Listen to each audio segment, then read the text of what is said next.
Eh ben, bonsoir à tous, merci Clément. Alors aujourd'hui, effectivement, on va parler de la gestion du temps et des priorités. C'est un sujet qui me passionne, donc je suis ravi d'être ici avec vous aujourd'hui. Alors déjà, bravo de prendre du temps pour en gagner par la suite. Abraham Lincoln nous disait, si je disposais de 6 heures pour abattre un arbre, je passerais les 4 premières à aiguiser ma hache. Donc aujourd'hui, vous êtes là pour aiguiser votre hache, pour mieux abattre votre arbre par la suite. Donc aujourd'hui, on parle de temps. Le temps, c'est quelque chose de précieux et quelque chose qui est limité. On peut produire plus d'argent, on peut produire plus de plein de choses, mais le temps, malheureusement, on ne peut pas en produire plus et il n'est pas stockable. Donc il faut en prendre soin. Et voilà, aujourd'hui, ça va être le sujet.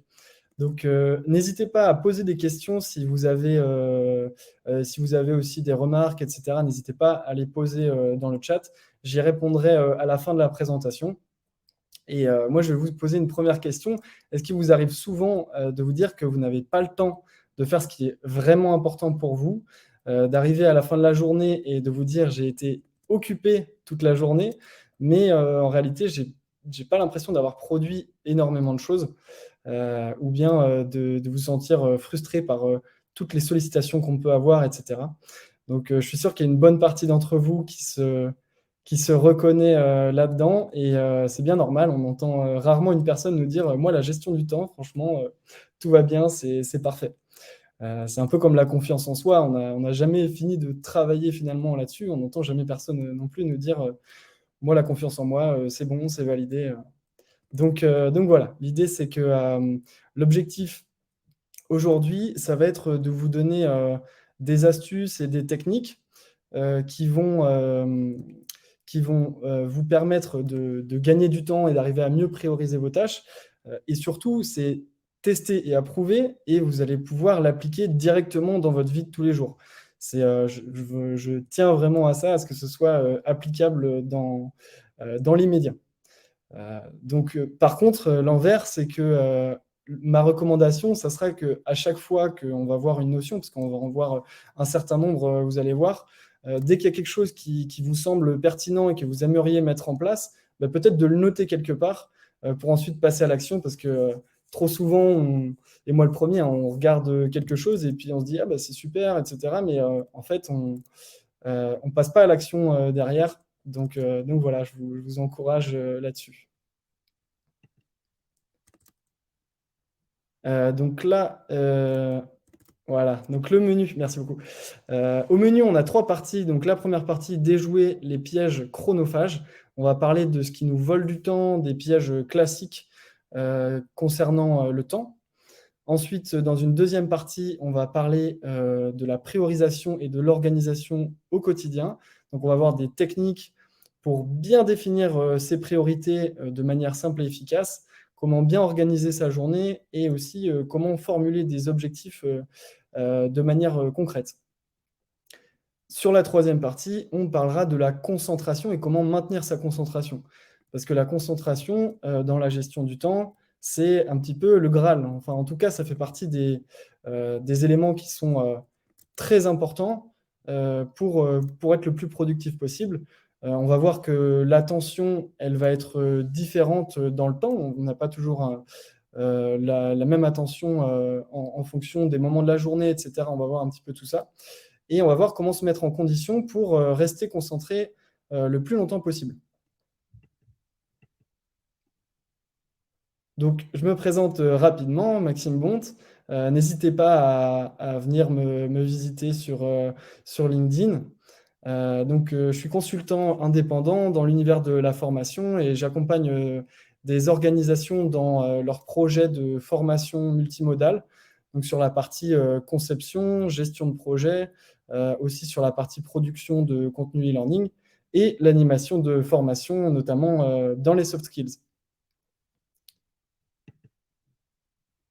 Alors, on commence tout de suite par la première partie, déjouer les pièges chronophages. Donc, on va parler des voleurs de temps.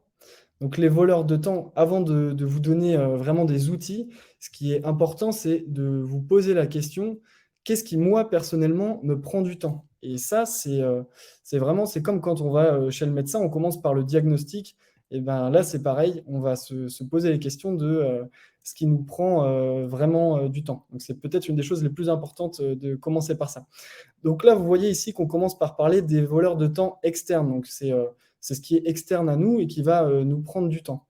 Donc là, vous voyez qu'on a les interruptions téléphoniques, les mails, les réunions non optimisées, donc les réunions sans ordre du jour précis, sans objectif précis, sans timing, etc. Donc on a une petite liste ici. L'idée, c'est que vous puissiez noter de votre côté quels sont les vôtres, quels sont ceux qui sont les plus pénalisants pour vous. Donc les distractions, les bruits environnants, etc. Donc on a des voleurs de temps externes et on a aussi des voleurs de temps internes. Parce que la plupart du temps, on va se dire oui, oui, les voleurs de temps, ça vient de l'extérieur, c'est mon collègue, c'est mon conjoint, c'est ma famille. Sauf qu'en réalité, les voleurs de temps, il y en a une bonne partie qui sont internes et sur lesquels on peut travailler. Donc la procrastination, un grand classique, hein, le fait de, vous connaissez, hein, le fait de reporter toujours au lendemain ce qui est important pour nous, ce qui souvent nous fait peur, ce qui est assez brouillard, c'est les objectifs. Voilà, on va les mettre de côté. euh, et ça peut nous faire perdre beaucoup de temps. L'indécision aussi, c'est quelque chose qui peut faire énormément perdre de temps. Rappelez-vous la dernière fois que vous avez eu envie de choisir un film, vous avez perdu 1 heure à chercher le film que vous vouliez utiliser, que vous vouliez regarder, et finalement vous n'avez même pas regardé de film. Donc l'indécision, le multitâche aussi peut prendre du temps, malgré ce qu'on peut croire. On peut avoir l'illusion d'être productif quand on est multitâche, sauf que les études montrent que en fait, ça peut réduire notre productivité énormément parce que en réalité, notre cerveau passe d'une tâche à l'autre de manière très rapide, donc on n'en a pas conscience, mais en fait, c'est fatigant pour le cerveau. Et du coup, finalement, on ne gagne pas de temps, mais on en perd plutôt. Ensuite, on a le perfectionnisme. Je plaide coupable là-dessus. C'est, vous savez, le temps qu'on va perdre énormément à vouloir rendre quelque chose de parfait alors que ça n'existe pas et puis que, en réalité, on peut atteindre assez rapidement quelque chose de très correct. Et le perfectionnisme me fait perdre ensuite beaucoup de temps. Donc, les objectifs peu clairs. Encore une fois, n'hésitez pas à noter chez vous qu'est-ce qui vous vole le plus de temps. Donc, on va passer un petit peu plus vite de ce côté-ci, mais ça peut vous donner des idées aussi. Le manque d'organisation, si vous mettez, vous savez jamais où sont vos clés, vous savez jamais où sont vos fichiers sur votre ordinateur. Le fait de dire non. Alors, le fait de dire non, ça n'est pas un voleur de temps, mais plutôt l'inverse. Si vous êtes habitué à toujours dire oui aux sollicitations, ça peut vous faire perdre beaucoup de temps. La concentration aussi, si vous êtes souvent déconcentré, ça peut vous faire perdre en productivité. Donc, vous allez voir que à chaque fois qu'on va voir une notion, ou presque, vous verrez ce type de slide-là, c'est des encouragements à passer à l'action. Donc là, le premier, ça serait de planifier 5 minutes pour identifier vos voleurs de temps les plus pénalisants, donc internes comme externes.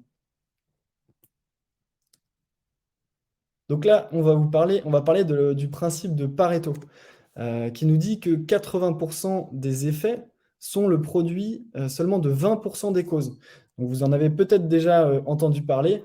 Ça vient d'un économiste italien, du coup, Pareto, dans les années 20, qui a remarqué que cette proportion, on la retrouve en fait dans beaucoup d'endroits.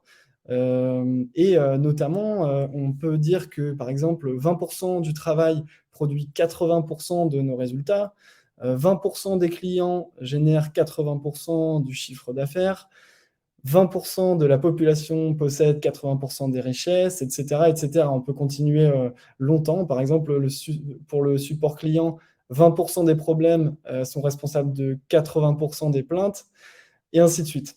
Donc, le conseil qu'on a derrière ça, ça va être d'essayer d'identifier et de lister les activités à forte valeur ajoutée qui vont donner en général 80% de résultats.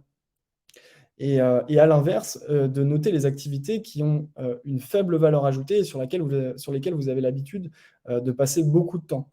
Donc, ça rejoint un petit peu ce qu'on voyait sur le perfectionnisme. Le perfectionnisme, c'est consacrer à chaque fois 80% de nos efforts pour les 20% restants. Et c'est vraiment fatigant et on perd vraiment en productivité. Ensuite, on parle de la loi de Carlson. Donc, la loi de Carlson nous dit qu'un travail réalisé en continu prend moins de temps et d'énergie que lorsqu'il est réalisé en plusieurs fois. Ce qu'on essaye de dire ici, c'est que l'interruption, c'est vraiment le pire ennemi de la productivité. Pourquoi? Parce que, en fait, en réalité, le temps que l'on perd à cause de l'interruption, il est supérieur au temps de l'interruption lui-même, puisqu'il y a de l'inertie dans le travail et le fait d'arriver à se mettre en concentration, ça prend du temps. Donc, ça prend toujours 3-4 minutes pour se remettre dedans, si ce n'est plus. Donc, c'est vraiment l'idée, c'est de trouver chez vous qu'est-ce qui vous interrompt en général, de vous poser cette question-là et d'essayer de creuser. Il y a une étude qui montre que les séquences de travail homogènes des cadres sont inférieures à 15 minutes. Donc en fait, on est tout le temps interrompu et si on ne fait pas la chasse aux interruptions, on peut vite se retrouver débordé et perdre énormément de temps. Donc ensuite, alors concernant les interruptions, souvent on a la politique de la porte ouverte et du coup, on peut être interrompu assez souvent par des collègues qui ne nous veulent pas de mal, mais simplement parfois quand on est focus, on a besoin de ne pas être dérangé. Et ce que je pourrais vous inciter à faire, ce serait de mettre en place un système visuel pour dire que vous êtes concentré. Vous prévenez vos collègues, tiens, quand je mets peut-être une pancarte ou peu importe, ça n'empêche pas que ce soit de manière sympathique, mais juste de dire, là, je suis vraiment concentré, j'ai besoin d'être concentré. Et je n'ai pas envie d'être interrompu. Ensuite, on parle de la loi de Parkinson, donc qui nous dit que plus une personne dispose de temps pour s'acquitter d'une tâche, plus celle-ci va nécessiter de temps. Autrement dit, le travail s'étend pour remplir le temps qui lui est alloué. Donc ça veut dire que si on vous donne 2 mois pour réaliser quelque chose, vous allez probablement utiliser ces 2 mois-là, alors que vous auriez peut-être pu le faire en 1 semaine. Et la loi de Parkinson, du coup, peut se manifester de 2 façons. La première, c'est que, du coup, vous allez mettre plus de temps en réalité à livrer le travail. Vous allez y passer plus de temps précisément parce que vous avez été interrompu, etc. Ou alors, l'autre idée, c'est que vous allez attendre le dernier moment et ça va être de la charge mentale, vous allez y penser, etc. Et finalement, c'est pas agréable d'avoir dans un coin de sa tête le fait qu'on a quelque chose à terminer et qu'on commence pas. Donc là, on voit ici sur les 2 schémas pour la même tâche, si notre deadline elle est ici, on va avoir tendance à prendre tout le temps. Et si elle est ici, on va faire un effort qui va être plus conséquent. Mais au moins, ce qu'il y a là-dessous, on va dire le temps complet pour réaliser la tâche, il sera en général plus faible quand on se fixe des deadlines. Donc c'est vraiment ça, le conseil qu'il y a derrière ça. C'est quand on a quelque chose à faire et qu'on n'a pas de deadline précise, d'essayer de se fixer soi-même des jalons et de se fixer des jalons ou des deadlines, ça peut vous aider à mieux gérer votre temps. Ensuite, on a la loi de Fraisse qui nous dit que 1 heure n'est pas toujours égale à 1 heure parce que la perception du temps est totalement différente selon certains facteurs. Il y a l'effet de la nouveauté, par exemple. Si vous êtes en train de travailler sur quelque chose de nouveau, ça va avoir tendance à passer plus vite. Si vous êtes dans un état émotionnel positif, ça va avoir tendance aussi à aller plus vite. À l'inverse, un état émotionnel négatif, ça va avoir tendance à, à passer plus lentement. Donc, l'idée, c'est vraiment d'avoir ça en tête. Donc là, vous voyez, il y a une petite citation de Albert Einstein qui nous dit placez votre main sur une poêle 1 minute et ça vous semble durer 1 heure. Et maintenant, asseyez-vous auprès d'une jolie fille 1 heure et ça vous semble durer 1 minute. C'est ça, la relativité. Donc l'idée, c'est d'avoir bien en conscience qu'au niveau de nos tâches, ben, il y a des choses qui vont passer plus ou moins vite et d'essayer peut-être d'alterner entre les activités qui sont courtes et longues, les activités qui sont simples et complexes, etc. Donc cette fois-ci, mon engagement, enfin votre engagement, notre engagement à tous, l'idée c'est de lister les activités à forte valeur ajoutée et de les mettre en priorité. Parfois c'est aussi bête que ça, c'est simplement de prendre le temps de revenir sur ce qu'on a fait pour l'analyser et puis ça peut vite permettre d'être plus productif. Donc ça faisait écho à la loi de Pareto, mais aussi à l'inverse. Peut-être lister aussi les activités à faible valeur ajoutée sur lesquelles vous avez l'habitude de passer beaucoup de temps. Ensuite, peut-être essayer de vous fixer, de commencer par vous fixer une deadline sur une activité qui n'en a pas encore. Et peut-être d'identifier aussi les interruptions les plus courantes chez vous ou bien celles qui vous prennent le plus de temps.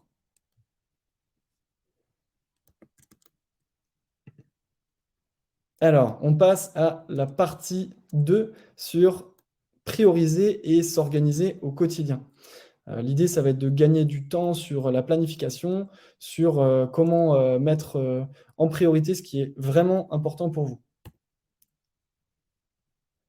Donc, on commence avec une technique qui est simple, mais vraiment très efficace. Moi, je la mets en place vraiment tous les jours, enfin, j'essaye en tout cas. L'idée, c'est de vraiment prévoir 10 minutes, mais vraiment uniquement 10 minutes, c'est-à-dire que vous mettez vraiment un chronomètre sur votre téléphone ou sur un timer, enfin, peu importe. L'idée, c'est vraiment de cadrer ça pour qu'à la fin de vos 10 minutes, votre journée, elle est planifiée et vous savez vraiment où vous allez. Ça fait gagner du temps, mais aussi en sérénité, vous savez où vous allez. Donc, ce qui est intéressant ici, c'est que vous avez juste à suivre les étapes. Donc, ça facilite la chose. Après, vous êtes sur des rails et c'est beaucoup plus simple pour le mettre en place. Donc, en premier, l'idée, c'est de brainstormer. Donc, de brainstormer sur les tâches que vous avez à effectuer. Peut-être reprendre les tâches que vous aviez la veille, etc. Sans pour l'instant vous soucier de prioriser les tâches. Ensuite, la deuxième étape, ça va être de prioriser. Donc lorsque vous priorisez, on va voir juste après en fait comment prioriser de manière efficace.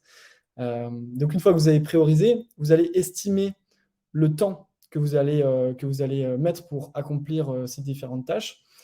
L'idée ici, c'est de toujours mettre 25% en plus parce que souvent, on a l'habitude de sous-estimer le temps qu'on va passer sur les tâches.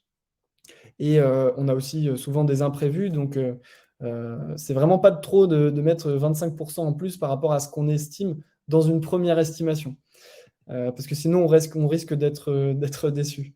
Et ensuite, une fois qu'on a estimé tout ça, étape très importante, c'est de supprimer, en tout cas pour la journée, hein, bien sûr, une partie des tâches que vous étiez fixées. Parce qu'il n'y a rien de plus démotivant que d'avoir une liste de to-do interminable, hein, vous connaissez, j'imagine. Et du coup, c'est pas motivant. Alors que si on a les tâches qu'on estime pouvoir faire uniquement dans la journée, ça fait du bien et ça fait qu'on se dit que c'est possible. Et donc, dernière étape, ça va être de planifier. Le mieux dans la planification, même quand c'est des tâches perso où vous êtes tout seul à travailler dessus, c'est toujours intéressant d'essayer de se bloquer dans son agenda des parties de journée pour travailler sur telle ou telle tâche. Comme ça, vous êtes sûr de travailler sur ces sujets-là et pas être sur autre chose. Donc la suite sur la to-do, l'idée, c'est de, s'il vous plaît, de mettre tout sur un support unique. Parce que trop souvent, on peut avoir tendance à avoir plusieurs supports, à mettre ça sur des post-it, on en a de tous les côtés, et du coup, ça peut être source de stress. Tiens, on a perdu peut-être, on a perdu ce qu'on devait faire, etc. Si vous n'avez qu'un seul endroit où vous notez tout ce que vous avez à faire, croyez-moi, ça aide vraiment à faciliter la priorisation, meilleure visibilité, bon, tout ce que vous voyez là ici. Euh, que ce soit digital ou papier d'ailleurs, hein, évidemment, il y a des préférences là-dessus. Il y a des choses très bien faites en digital. Et le papier, il y a les avantages et les inconvénients. C'est vraiment à vous de voir. Donc là, on va parler d'une technique qui est peut-être la plus connue en termes de gestion des priorités. Ça va être de commencer par faire la différence entre ce qui est urgent et ce qui est important. Parce qu'il y a vraiment une nuance et on peut avoir tendance à confondre un petit peu les deux, à se dire j'ai quelque chose d'important à faire ou j'ai quelque chose d'urgent à faire. On a l'impression que c'est un petit peu la même chose. Mais quand on prend le temps de regarder ça, derrière urgent, il y a une notion de temps. Et derrière important, il y a une notion de résultat. Donc c'est pas la même chose. Et on va voir qu'il y a une manière simple et pratique de dispatcher les différentes tâches qu'on a et qu'on doit réaliser. Et donc cette technique, ça s'appelle la matrice d'Eisenhower. Donc Eisenhower, qui était un président américain dans les années 50, nous propose de faire cette matrice qui est sur deux axes. Vous voyez qu'il y a un axe de l'importance et un axe de l'urgence. Donc, si on regarde tout en haut à droite, ce qui est à la fois urgent et important, là, pour le coup, c'est pas très compliqué. On comprend tous qu'il faut être dans l'action immédiatement et ça va être vraiment notre priorité numéro un. Et ensuite, il va y avoir ce qui est pas important mais urgent et ce qui est important mais pas urgent. Le tout, ça va être d'arriver à faire vraiment la différence entre les deux. Et là, par exemple, dans ce qui est pas important mais urgent, ça peut être par exemple un appel. Un appel, c'est urgent de répondre, puisque si on répond pas, on n'a pas l'appel, mais c'est peut-être pas important. Il y a de nombreuses choses comme ça où on a l'impression que c'est important parce que c'est urgent. Le tout, ça va être de distinguer ça. Et peut-être que parfois, quelque chose qui est urgent et qui n'est pas important, parfois, la solution, ça va être de le supprimer, de ne pas le faire, tout simplement. Et parfois, ça va être de le déléguer, si c'est possible de déléguer, évidemment, puisqu'on n'a pas tous cette chance. Et de l'autre côté, on a important, mais pas urgent. Donc là, dans ce cas-là, l'idée, ça va être de planifier. Souvent, ce qui est important, mais pas urgent, ça va être nos objectifs long terme. Et c'est vraiment important justement de le planifier et de mettre ça en place et de ne pas être tout le temps dans cet urgent et important. C'est vraiment ça qu'il faut comprendre aussi, c'est qu'il faut essayer de sortir de tout est urgent, tout est important en même temps. Et du coup, de pouvoir passer un maximum de choses sur cette partie-là, important, mais pas urgent pour pouvoir le planifier. Ça va être le sport, ça va être se former, ça va être tout un tas de choses qu'on aura tendance à reporter si justement on ne prend pas le temps de les planifier. Et ensuite, le dernier, donc pas important et pas urgent, pour le coup, ça, alors c'est pas toujours à supprimer, mais bon, on peut se poser quand même la question, est-ce que vraiment ça vaut le coup de le faire? Est-ce que vraiment il y a une valeur ajoutée? Ça peut aussi être utilisé, ça peut aussi être des tâches que l'on fait quand on a peu d'énergie. Vous savez, il y a des moments dans la journée où on n'a pas d'énergie, on n'a pas envie de se mettre dans une tâche trop compliquée. Du coup, c'est peut-être le moment de faire ces tâches-là.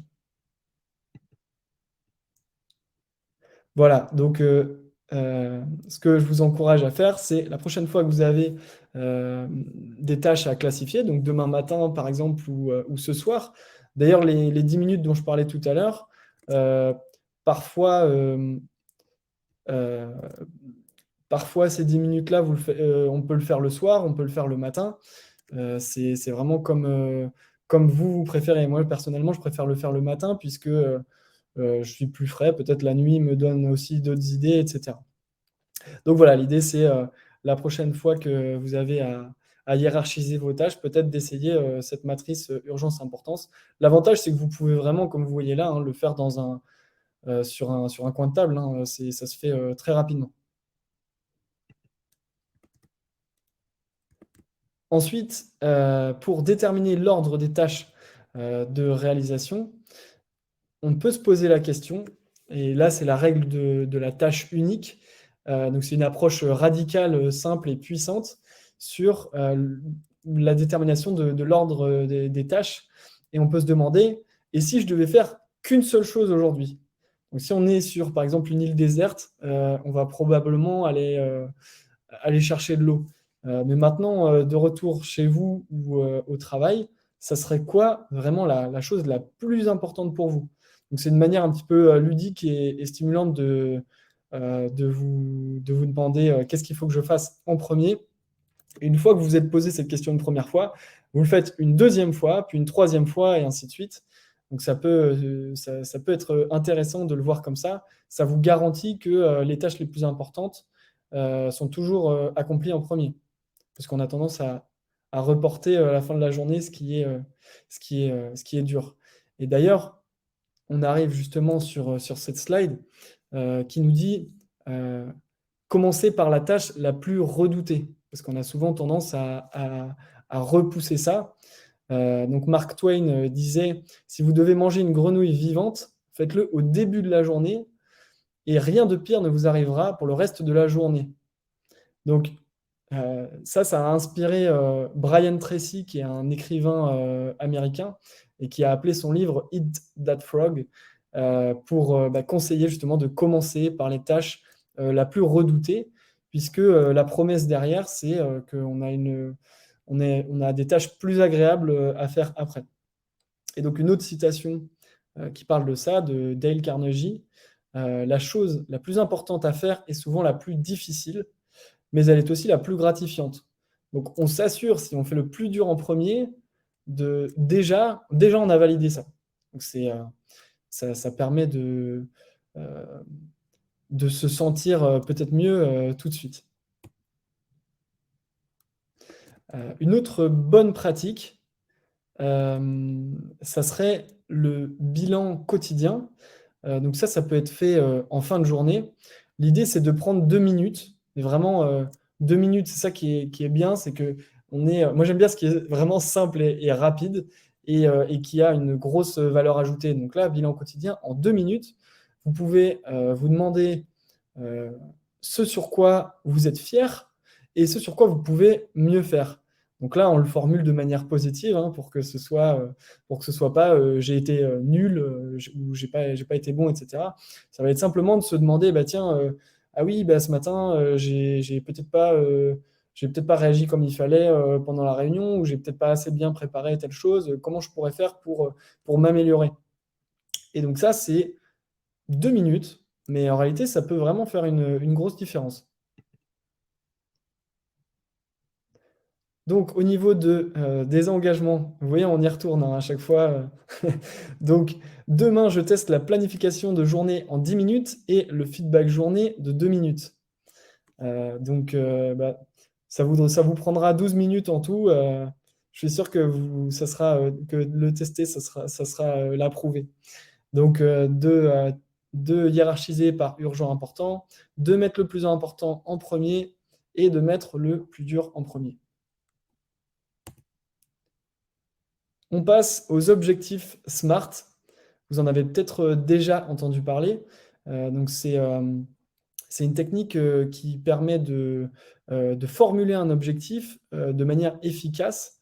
Parce qu'en fait, très souvent, on a des objectifs qui sont flous et le pendant de ça, enfin, le problème avec ça, c'est que ça va faire qu'on va procrastiner. Et du coup, ben, c'est pas bon. Le fait d'éclaircir un objectif, ça va vraiment permettre de passer plus facilement à l'action.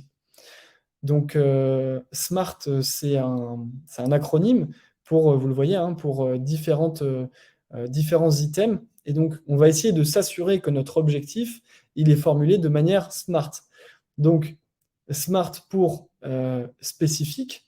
Donc, spécifique, ça veut dire quoi? Ça veut dire clairement, ça veut dire qu'il est clair, qu'il est précis et qu'il est détaillé et qu'on enlève un maximum d'ambiguïté. Donc pour ça, on va pouvoir se poser la question, vous vous rappelez du CQQ, COQP, le comment, qui, pourquoi, quand, combien, etc. Si vous vous posez ces questions-là, ça peut vous permettre déjà de dégrossir votre objectif. Donc par exemple, si votre objectif c'est de perdre du poids, vous allez, plutôt que de vous dire bah, je veux perdre du poids, vous allez vous dire j'aimerais perdre 10 kilos en 6 mois en suivant tel programme de nutrition et d'exercice physique. Donc ensuite, on a la partie mesurable. Donc mesurable, ça veut dire qu'on peut dire si l'objectif a été atteint ou non. C'est vraiment de fixer un seuil sur lequel l'objectif il est atteint. Donc, si par exemple, on se limite à 30 minutes de réseaux sociaux, bah, 35 minutes, c'est pas atteint. Donc, voilà. Ensuite, atteignable. Ici, l'idée, c'est, on fait référence aux compétences et aux ressources. Est-ce qu'on a les ressources et les compétences qui sont disponibles pour atteindre cet objectif?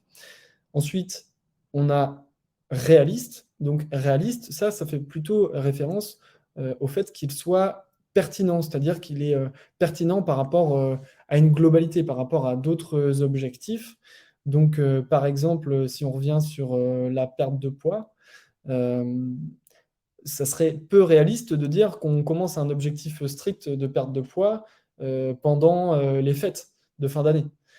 Donc voilà, un petit exemple. Et puis ensuite, le temporellement défini. L'idée, c'est d'avoir une échéance claire sur votre objectif. Et ça vous aidera. Déjà, c'est motivant. Et puis en plus, ça vous aidera à justement bah, avoir un objectif qui soit bien défini pour être sûr de savoir ce que c'est que de l'atteindre. Donc, les objectifs SMART, alors vous en avez peut-être déjà entendu parler par le passé. C'est quand même assez connu comme technique. Mais le tout, c'est, encore une fois, ça va être de le mettre en place. Parce que bah, c'est toujours la même chose, hein, il y a des choses qui sont faciles à mettre en place, mais si on ne le fait pas, bah, on risque pas de progresser. Donc voilà. Ensuite, on a le pouvoir des habitudes. Donc là, une habitude, ça peut vraiment nous aider. Le fait de mettre en place des habitudes, ça peut aider à être vraiment beaucoup plus productif. Et ici, on a quelques étapes qui peuvent nous aider à créer des habitudes. Donc déjà, dans un premier temps, ça peut être intéressant de vous demander, vous, dans votre vie, quelles sont les habitudes que vous aimeriez mettre en place? Ça peut être faire du sport, lire un petit peu tous les jours, etc. Donc ça, c'est déjà intéressant de vous poser la question, vous, qu'est-ce qui vous intéresse? Ensuite, établir des déclencheurs. Donc ce qui est important de comprendre dans les habitudes, c'est que si on a des déclencheurs, c'est ça qui va nous permettre justement d'enclencher notre habitude. Donc ça peut être par exemple le réveil le matin, ça peut être quand vous arrivez au travail, ça peut être quand vous partez du travail, quand vous arrivez chez vous, quand vous allez même aux toilettes. Enfin, tout déclencheur est bon à prendre pour justement mettre en place une habitude. Et ensuite, créer un engagement, donc un engagement envers vous-même, mais un truc qui marche bien aussi, c'est peut-être de vous engager auprès de proches, puisque bah, une fois que vous êtes engagé auprès peut-être d'un collègue, d'un proche, ça peut vous inciter à justement atteindre cet objectif. Et commencer petit, donc ça c'est vraiment une notion que je trouve très intéressante, c'est la stratégie des petits pas. Donc ça va être par exemple si vous voulez vous mettre au sport, de peut-être commencer mais tout simplement par même une pompe par jour. Et bien une pompe par jour, bon bah c'est facile à mettre en place et en fait, petit à petit, on peut augmenter et ça peut vraiment avoir un impact sur le futur. Je ne sais pas si vous avez entendu parler il y a un livre euh, non, c'est pas, euh, j'ai perdu le nom. C'est un livre qui parle des. Euh, euh, il parle, Atomic Habits, on dit du coup pardon? dans le chat. On dit Atomic Habits du coup dans le chat. Est-ce que ça peut être Atomic ça? Habits. Ça peut. Non, non, non, c'est pas ça. Ah, rien peut tout Désolé. changer? Non? Euh, non, c'est. Ah, ça va me revenir. Euh, En fait, l'idée générale, c'est de dire que si vous mettez des petites choses en place, bah, avec les années, ça va vraiment énormément changer de choses.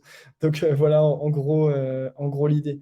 Et au contraire, si vous avez de mauvaises habitudes que vous poursuivez pendant des années, bah, à la fin, le résultat, il est énorme.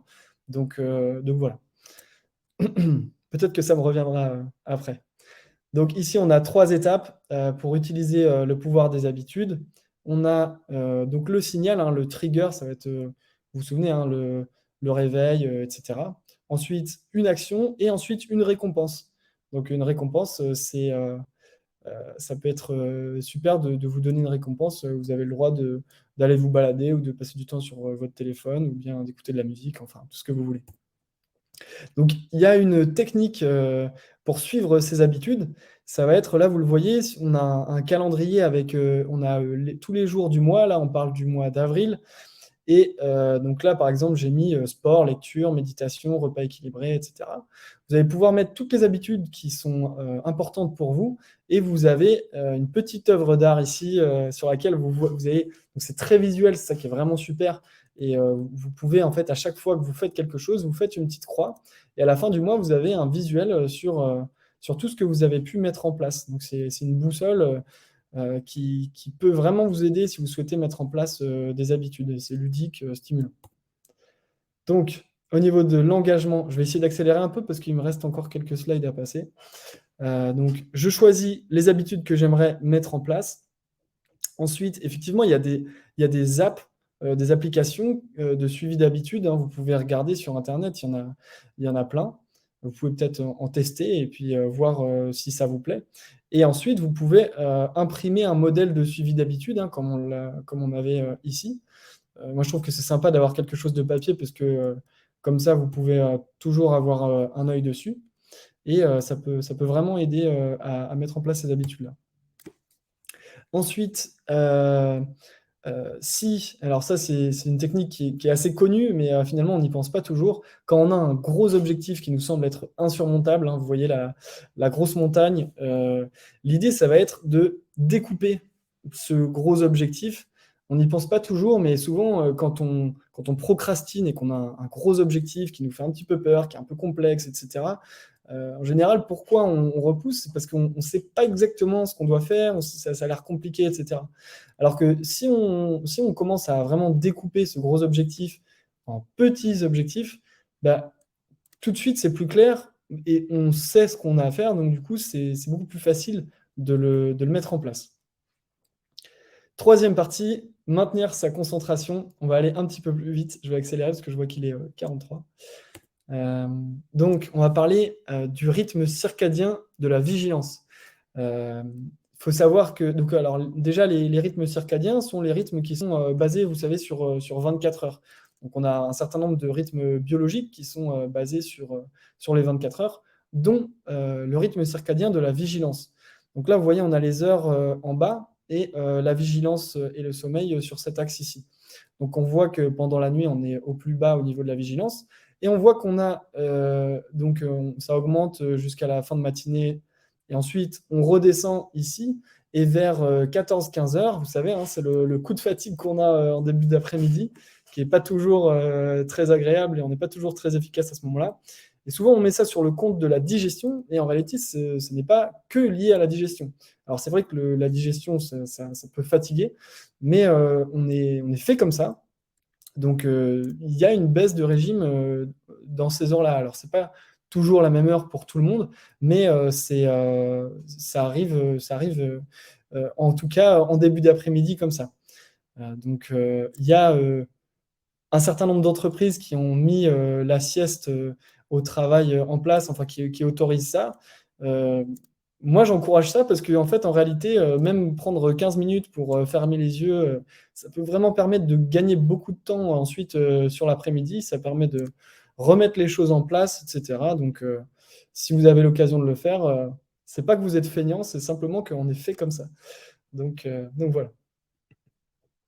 Donc, ce que je vous suggère par rapport à ça, c'est peut-être pendant une semaine d'essayer de noter votre niveau d'attention euh, sur les différents moments de la journée. Donc, si vous faites ça pendant une semaine, ou même plus, hein, si si vous êtes motivé, ça vous permettra de savoir, vous personnellement, parce qu'on est tous différents, à quel moment vous êtes au maximum et à quel moment bah, peut-être vous êtes un peu moins efficace. Ensuite, on parle toujours donc de l'attention dans le temps. Là, vous voyez, attention 0% à 100%. Et là, on a le temps sur cet axe-ci. Donc, j'ai pas mis de minutes ici puisque ça dépend déjà des gens et aussi de l'activité qu'on est en train de faire. Mais on voit que notre attention, elle n'est pas toujours la même au fur et à mesure du temps. Et on a tendance à continuer à travailler alors que notre attention, elle est au plus bas et qu'en réalité, ça peut être vraiment contre-productif. Donc, l'idée derrière ça, c'est l'importance des pauses. Si vous avez envie, si vous avez besoin de faire des pauses, et vous avez besoin de faire des pauses, parce que tout le monde a besoin de faire des pauses, c'est pas que vous êtes feignant, c'est vraiment qu'on a besoin de ça pour, pour être efficace, tout simplement. Donc, l'idée, c'est de, quand on sent, et là, du coup, ça va dépendre de tout le monde, il faut savoir s'écouter. Quand on sent que on est plus vraiment, on n'avance plus, et ben, on va faire une petite pause pour ensuite repartir et avoir une vigilance qui est la plus haute possible. Et donc, on a une technique que vous connaissez peut-être, qui est assez connue, qui est la technique du Pomodoro, qui permet justement d'automatiser tout ça. Moi, je trouve que c'est une technique qui est super efficace parce qu'encore une fois, on sait où on va et c'est facile. Donc, Francesco Cirillo, qui dans les années 80 a formulé cette technique. Donc, pourquoi Pomodoro? Parce qu'en fait, vous savez, il y a des minuteurs avec, en forme de légumes. Donc, c'est ça l'idée. Pomodoro, ça veut dire tomate en italien. Donc, l'idée, c'est de séquencer, de découper votre travail en tranches de 25 minutes de travail avec à chaque fois 5 minutes de pause. Donc, on fait 25, 5, 25, 5, etc. On fait ça 4 fois de suite avec ensuite une pause de 15 minutes. Et une fois qu'on a fait cette pause de 15 minutes, eh ben, on recommence. Donc, l'avantage de cette technique, c'est que on peut rester, ça nous permet de rester concentré et d'éviter les distractions. D'améliorer sa créativité et sa productivité. Pourquoi? Parce que justement, on fait des pauses régulières et ça permet justement d'être plus productif et ensuite de rester motivé. Parce que quand on a une tâche compliquée à faire, si on se dit, allez, je m'y mets 25 minutes, c'est tout de suite plus facile plutôt que de ne pas savoir exactement pour combien de temps on en a. Donc, quelques conseils par rapport à cette technique. Ce qui est important, c'est d'avoir des objectifs clairs avant de lancer chaque tronçon de 25 minutes. Comme ça, vous êtes sûr de vraiment être focus pendant 25 minutes sur une seule action. Ensuite, restez flexible, bien sûr, parce que en réalité, 25 minutes, ça dépend des gens. Il y a parfois 25 minutes, ça va être, on va pouvoir rester pendant une heure très concentré. C'est possible. L'idée du Pomodoro, c'est aussi simplement d'avoir une petite alarme qui nous dit ça fait 25 minutes que vous êtes en train de travailler sur tel sujet. Et ça, c'est un bel indicateur parce que souvent, on peut se laisser embarquer dans des tâches, on commence bien et puis finalement on commence à dévier, etc. et on s'éloigne de notre objectif. Donc ça peut simplement, au bout de 25 minutes, être une alarme pour nous dire attention. Et à ce moment-là, si vous êtes bien et que vous êtes focus et que tout va bien par rapport à vos objectifs, et ben, continuez comme ça. Voilà, c'est ça l'idée d'être flexible. Et ensuite, estimer vos temps en nombre de Pomodoro. L'avantage, c'est que justement, on va pouvoir, grâce à la technique du Pomodoro, évaluer ses performances réelles et se rendre vraiment compte de combien de temps on met pour faire réellement les choses. Alors, je passe très rapidement parce qu'il ne reste plus beaucoup de temps. Donc, sur l'engagement, l'idée, c'est de noter votre niveau d'énergie, hein, on l'a dit, d'organiser les journées en fonction de votre énergie, du coup, et peut-être de télécharger une application de Pomodoro. Vous pouvez regarder sur les stores, hein, que ce soit Apple ou sur Android. Vous avez plein d'applications. Vous en avez aussi directement sur Mac ou sur PC. Donc voilà. Ensuite, pour gérer le bruit, vous êtes peut-être en open space, etc. Donc je passe très vite, hein, mais il y a des applications. Si vous tapez bruit blanc, vous allez trouver des applications qui vous permettent d'entendre un bruit qui fait chut, ou des bruits comme ça qui sont continus. On a l'impression que ça va nous gêner, mais en fait, en réalité, au bout d'une minute, on les entend même plus et ça nous permet de nous couper totalement du bruit environnant. Donc ça dépend des personnes. Il y a des personnes qui ne sont pas gênées par le bruit. Moi, je sais que ça me gêne énormément si j'ai beaucoup de bruit autour de moi, donc c'est important pour moi. Et il y a des solutions, donc le bruit blanc. Vous avez aussi les casques réducteurs de bruit, la musique, etc. Donc, dernier petit conseil par rapport aux emails. Vous avez déjà peut-être entendu ces conseils-là, mais peut-être que vous pouvez les mettre en place aujourd'hui.